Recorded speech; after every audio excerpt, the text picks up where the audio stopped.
नमस्कार साथियों, स्वागत है आपका एस्पिरेंट वर्ल्ड में। और आज मैं आपको एक ऐसी खबर बताने वाला हूं जिसको सुनकर आपको काफ़ी ज़्यादा खुशी होगी। और वो खबर ये है कि हमारे देश भारत में वाइट गोल्ड का भंडार मिला है। जी हाँ साथियों, सही सुना आपने, वाइट गोल्ड जिसका मतलब होता है लिथियम। ये वही लिथियम है जो हम अपने बैटरीज में यूज करते हैं। जी हाँ, जैसे ये बैटरी किसी भी चीज़ की हो सकती है, जैसे हमारे मोबाइल फ़ोन, ब्लूटूथ, टॉर्च और इलेक्ट्रिक कार या फिर हमारे इलेक्ट्रिक स्कूटर, इन सभी में जो बैटरी लगी होती है उसमें लिथियम का यूज होता है। साथियों, जैसे कि आप देख रहे होंगे इलेक्ट्रिक कार वगैरह में बहुत ज़्यादा बड़ी बैटरी का यूज होता है जिसमें ढेर सारी लिथियम लगी होती हैं। और इसी के साथ हम कुछ दिन पहले एक न्यूज़ पब्लिश हुआ था। 8 जनवरी 2023 को एक न्यूज़ पब्लिश हुआ था जिसमें ये बताया गया था कि चीन और अमेरिका के बाद भारत जो है वो तीसरे नंबर पर है ऑटोमोबाइल सेक्टर में। इसका मतलब ये है कि चीन और अमेरिका के बाद सबसे ज़्यादा गाड़ियाँ जो होंगी वो हमारी भारत में होंगी। और हम इन गाड़ियों को चलाने के लिए फॉसिल फ्यूल का यूज़ करते हैं, जैसे पेट्रोल, डीजल और गैस। तो ये सारे fossil fuel non renewable energy के अंदर आते हैं। इसका मतलब ये है कि इन पेट्रोल, डीजल और गैस को हम एक बार अगर यूज कर लेते हैं तो ये दोबारा यूज करने लायक नहीं रहते, दोबारा हम इसको यूज कर ही नहीं पाएंगे। और जो इलेक्ट्रिक गाड़ियाँ हमारी होती हैं उसमें बैटरी लगी होती है, अगर वो एक बार डिस्चार्ज होती हैं तो हम उनको दोबारा चार्ज कर सकते हैं।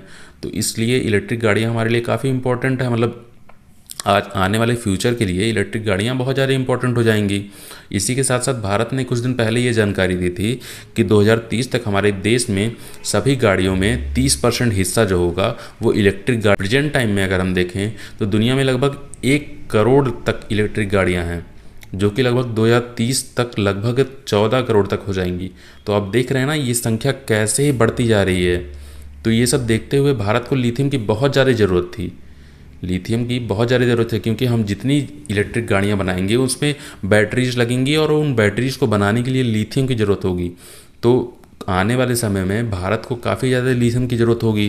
तो ये जो लिथियम थी, अभी तक जो भारत था वो दूसरे देशों से लिथियम खरीदता था। पर अब जब लिथियम का इतना बड़ा भंडार हमारे देश में खुद मिल गया है तो इस लिथियम के मामले में हमारा देश आत्मनिर्भर हो जाएगा। और ये जो लिथियम का इतना बड़ा भंडार मिला है, इसकी जानकारी हमको कैसे मिली? इसकी जानकारी हमारे माइन सेक्रेटरी विवेक भारद्वाज ने दी थी।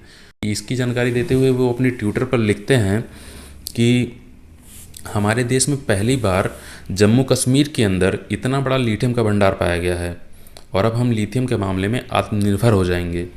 तो इनके इस ट्वीट के बाद से ढेर सारे न्यूज़पेपर्स में ये खबर सामने आने लगी कि जम्मू कश्मीर के रियासी ज़िले में लगभग 59 लाख टन का लिथियम का भंडार मिला है।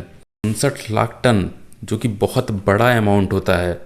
अगर इससे पहले देखा जाए तो भारत के कर्नाटक में कुछ लिथियम के भंडार पाए गए थे, पर वो काफ़ी कम थे, लगभग 1600 टन के आसपास के भंडार मिला था। पर अभी जम्मू कश्मीर में जो इतना बड़ा भंडार मिला है ये इंडिया के लिए काफ़ी इम्पोर्टेंट होगा।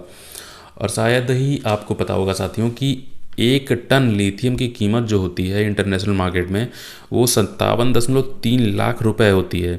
इस हिसाब से अभी जो भारत में इतना बड़ा लिथियम का भंडार मिला है 59 लाख टन का, उसकी कीमत आज के वक्त में लगभग 3384 अरब रुपए होगी।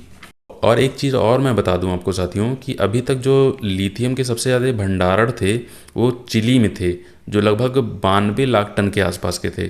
उसके बाद ऑस्ट्रेलिया में लगभग 57 लाख टन के आसपास, फिर अर्जेंटीना में लगभग 22 लाख के आसपास, और ऐसे ही पुर्तगाल, चीन और अमेरिका में कुछ भंडार पाए गए थे।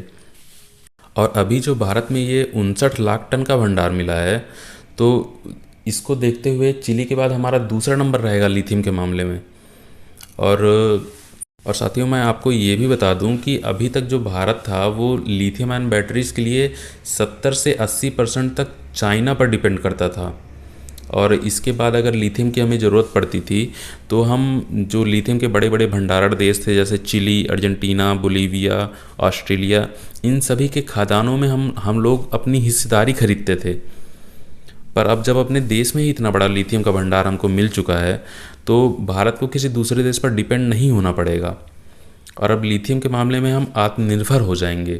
और साथियों, इसके साथ ही अगर हम देखें तो हम ये भी कह सकते हैं कि हमारा आने वाला फ्यूचर जो होगा वो काफ़ी इलेक्ट्रीफाइंग रहेगा। तो साथियों, ये रही आज की जानकारी जो मैंने आपके संग साझा की। कैसा लगा आज का वीडियो कमेंट करके ज़रूर बताइएगा, और वीडियो अगर अच्छी लगी हो तो हमारे चैनल को सब्सक्राइब करके हमारे वीडियो को लाइक ज़रूर करिएगा। साथियों, मिलते हैं फिर किसी ऐसी अच्छी सी वीडियो के साथ।